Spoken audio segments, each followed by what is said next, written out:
Shalom bagi kita semuanya, Bapak Ibu yang dikasihi oleh Tuhan, yang pada saat ini sedang melaksanakan ibadah malam Pasion di rumah kita masing-masing. Kita bersyukur pada Tuhan, pada malam ini kita masih diberikan kesempatan kembali untuk mengadakan ibadah Pasion kita. Dan pada saat ini kita akan mendengarkan firman Tuhan. Namun mari kita satukan hati kita. Kita bersatu dalam doa. Terpujilah Engkau Tuhan Bapa dalam surga. Pada saat ini dengan kasih-Mu Engkau telah memberikan kepada kami kekuatan dan kesehatan. Bahkan dengan kasih-Mu pada saat ini kami akan coba untuk mendengarkan firman-Mu. Biarlah Tuhan Engkau yang berkuasa atas hati dan pikiran kami, sehingga firman-Mu dapat kami dengarkan dan kami dapat jadikan sebagai berita di tengah-tengah kehidupan kami masing-masing. Terpujilah Engkau Bapa, dalam nama Tuhan Yesus kami berdoa. Amin. Bapak Ibu yang dikasihi oleh Tuhan Yesus, kebenaran firman Tuhan pada malam ini menyapa pribadi kita masing-masing, keluarga kita, diambil dari kitab Injil Yohanes pasal 12 ayat 20 hingga ayatnya yang ke-36. Saya akan bacakan bagi kita sekalian. Demikianlah firman Tuhan.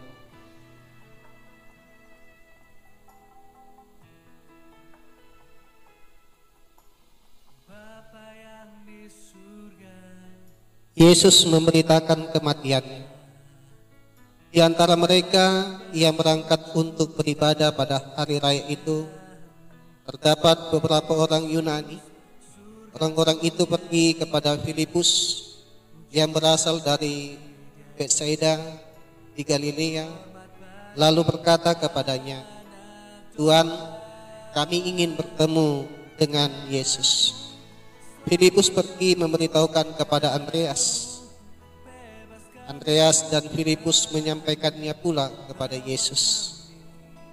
Tetapi Yesus menjawab mereka, katanya, "Telah tiba saatnya Anak Manusia dimuliakan. Aku berkata kepadamu, sesungguhnya jikalau biji gandum tidak jatuh ke dalam tanah dan mati, ia tetap satu biji saja. Tetapi jika ia mati, ia akan menghasilkan banyak buah.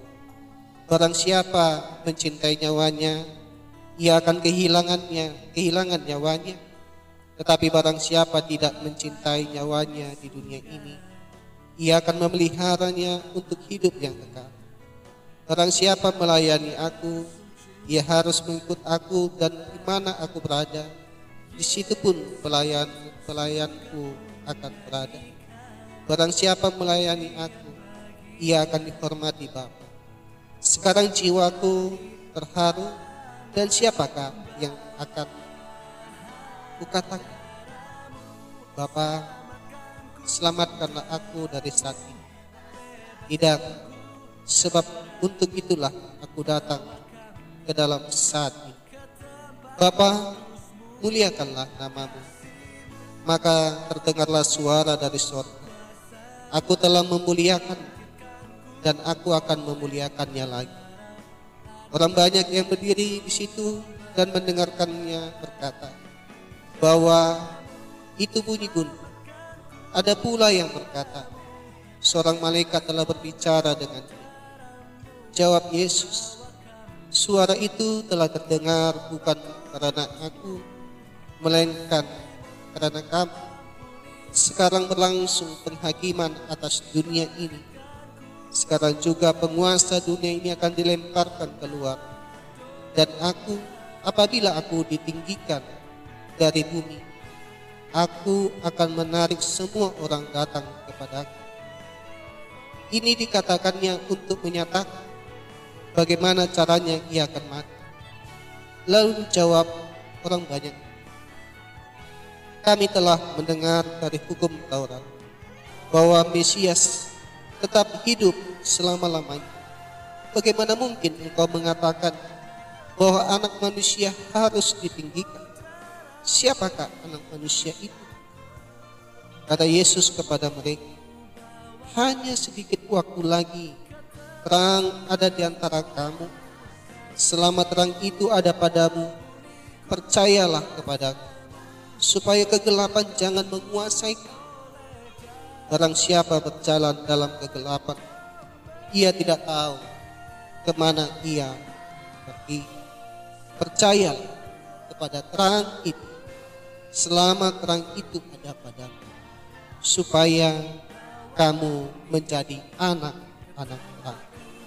Sesudah berkata demikian, Yesus pergi bersembunyi dari antara. Sedemikian dekat firman Tuhan. Saudara-saudaraku yang dikasihi Tuhan Yesus, tema kita pada saat ini adalah kasih sejati rela memberikan nyawa. Bapak Ibu yang dikasihi oleh Tuhan, satu pertanyaan yang boleh saya sampaikan kepada kita. Adakah di dunia ini orang yang sungguh-sungguh mau mengorbankan nyawanya bagi orang lain? Kalaupun ada Bapak Ibu saudara-saudara, pasti hanya sedikit dari sekian banyak jumlah manusia yang ada di muka bumi. Saudara-saudara, Bapak Ibu, ada sebuah kisah yang mungkin kita pernah mendengar atau membaca kisah ini, yaitu tentang kisah seorang ibu yang rela mengorbankan nyawanya bagi anaknya.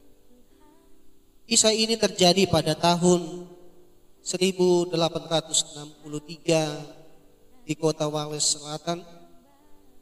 Pada saat itu, saudara-saudara, ada seorang ibu yang sedang berjalan kaki sambil menggendong bayi menuju ke sebuah tempat. Tiba-tiba Bapak Ibu saudara-saudara, di dalam perjalanan itu terjadi sebuah peristiwa, yaitu badai salju yang luar biasa datang menerpa jalan ataupun daerah tersebut, saudara-saudara. Beberapa waktu kemudian, ketika badai itu sudah reda, ada beberapa orang yang berusaha untuk menolong mereka. Saudara-saudaraku yang dikasihi Tuhan, mereka berusaha untuk mencari sang ibu dan bayi tersebut. Beberapa saat lamanya akhirnya mereka menemukan sang ibu yang telah menjadi bayi, yang tertutup oleh salju yang tebal. Saudara-saudara, Bapak Ibu yang dikasihi Tuhan, mereka sangat terkejut karena mereka hanya menemukan sang ibu yang telah melepaskan mantel baju. Setelah mereka mengangkat mayat sang ibu itu, saudara-saudaraku yang dikasihi Tuhan, ternyata mereka menemukan sang bayi tadi yang masih hidup, yang dibalut dengan mantel tebal, berada tepat di bawah dekapan sang ibu. Saudara-saudara, Bapak Ibu yang dikasihi Tuhan, rupanya sang ibu tadi tidak lagi memperdulikan keselamatan. Ia hanya menginginkan supaya bayinya dapat selamat, walaupun ia harus mengorbankan nyawanya. Bapak Ibu yang dikasihi Tuhan, bayi tersebut kemudian bertumbuh menjadi dewasa dan dia menjadi seorang negarawan yang besar. Dan dia adalah seorang Perdana Menteri di Inggris yang bernama Lloyd George, yang memerintah negara Inggris tahun 1916 sampai 1920. Saudara-saudaraku yang dikasihi Tuhan, kisah ini merupakan kisah nyata yang terjadi di dalam kehidupan di tengah-tengah dunia ini, yakni bagaimana pengorbanan seorang ibu kepada anak. Kalau kita menilik 2000 tahun yang lalu, kita bisa menyaksikan, membaca dan mendengar bagaimana kitab Injil yang menyaksikan lewat kebenaran firman Tuhan bagaimana kasih sejati Yesus yang rela mengorbankan nyawa. Dalam pembacaan firman Tuhan ini kita bisa melihat sebuah situasi di mana begitu banyak Bapak Ibu Saudara-saudara orang-orang yang ingin bertemu dengan Tuhan Yesus. Salah satunya adalah orang-orang Yunani. Kita tahu Bapak Ibu Saudara-saudara bahwa orang-orang Yunani ini tergolong masih orang-orang kafir yang belum mengenal Tuhan Allah. Bahkan golongan Yunani adalah golongan yang menolak kehadiran Tuhan Yesus, saudara-saudaraku yang dikasihi Yesus. Tentu Bapak Ibu Saudara-saudara, kehadiran orang yang begitu banyak itu dipergunakan oleh Tuhan Yesus untuk mengabarkan berita kematian. Saudara-saudara, Bapak Ibu yang dikasihi Tuhan, Tuhan Yesus mau mengatakan kepada mereka bahwa kematiannya itu sudah dekat. Saudara-saudara, Bapak Ibu yang dikasihi Tuhan, apa yang dilakukan oleh Tuhan Yesus ini adalah sesuatu yang langka yang kita temukan tengah-tengah kehidupan. Ada orang yang mampu untuk memberitakan, untuk mengabarkan bahwa dia akan mati. Saudara-saudara, Bapak Ibu yang dikasihi Tuhan, apa yang menjadi makna, apa yang menjadi pesan dari pemberitaan Tuhan Yesus akan kematiannya itu, saudara-saudara? Ada dua yang mau disampaikan kepada kita, bahkan kepada setiap orang yang mendengarkan perkataan. Yang pertama, Bapak Ibu saudara-saudaraku yang dikasihi Tuhan, karena kasih Tuhan Yesus rela mati untuk kepentingan keselamatan umat manusia. Yesus mau memberitahukan, Yesus mau mengabarkan kepada orang banyak yang pada saat itu mendengarkan firman-Nya, mendengarkan perkataan, bahwa kasih Tuhan, bahwa kasih Yesus itu akan dinyatakan kepada setiap umat manusia lewat penderitaan, lewat kematiannya di kayu salib untuk keselamatan manusia. Saudara-saudara, Bapak Ibu yang dikasihi Tuhan, Tuhan akan membuktikan kasih walaupun dengan mengorbankan nyawanya bagi kita. Yang kedua, Bapak Ibu saudara-saudaraku, Tuhan Yesus menyadari bahwa kematiannya itu sebagai suatu pemulih hubungan manusia dengan Allah. Hubungan manusia dengan Allah. Bahwa sesungguhnya hubungan manusia dengan Allah sudah semakin jauh. Oleh karena keberdosaan kejahatan dan perilaku kita sebagai umat manusia yang sudah semakin tidak lagi berkenan di hadapan Tuhan. Keberdosan dan kejahatan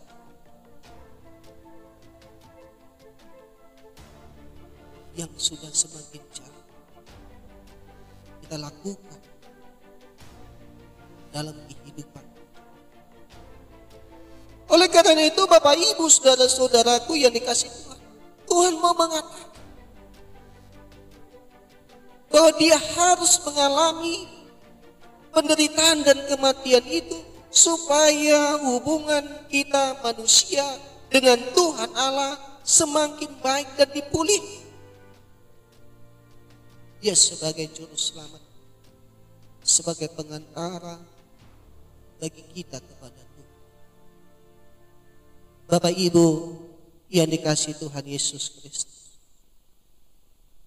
melalui ibadah pasion yang kedua ini yang kita lakukan pada saat ini, saudara-saudaraku, kita bisa meresapi secara bersama-sama betapa besar cinta kasih Tuhan Yesus kepada umat.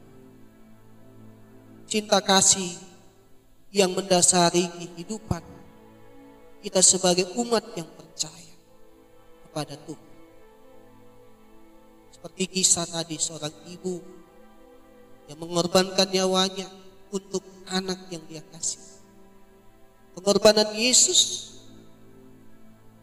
yang Dia berikan kepada umat yang Dia kasihi kepada kita. Oleh karena itu sebagai pengikut-pengikut Kristus, sebagai setiap orang yang percaya, maka cinta kasih itu harus ada di dalam diri kita, sehingga kita dapat mewujudkan di dalam pribadi kita masing-masing. Saudara-saudaraku yang dikasihi Tuhan,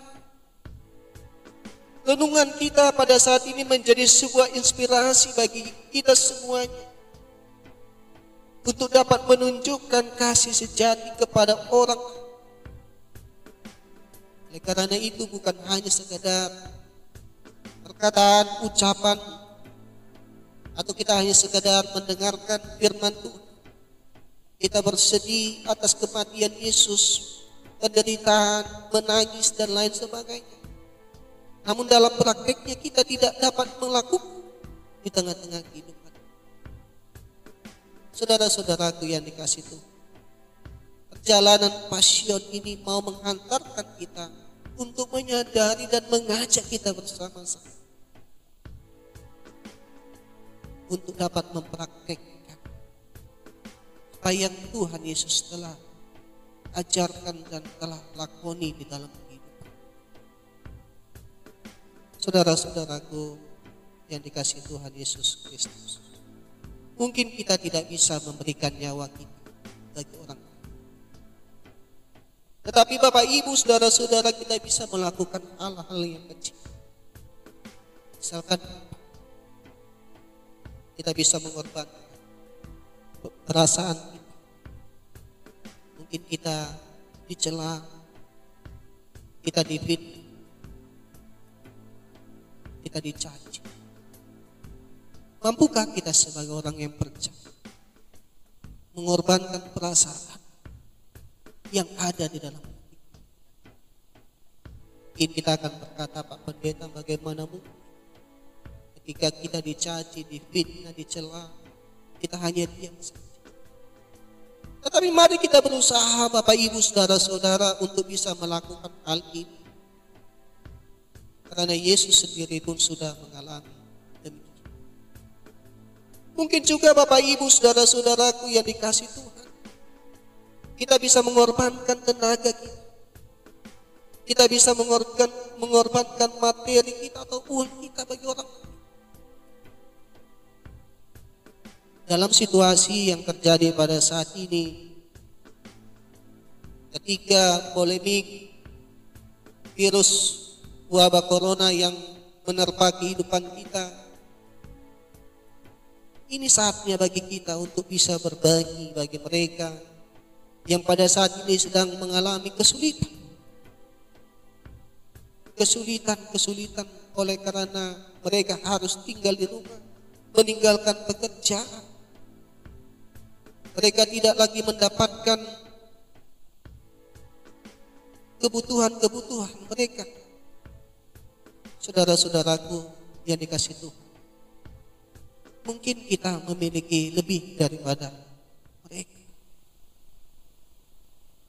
Mari kita buktikan pada saat ini. Kita bisa berbagi tenaga mungkin.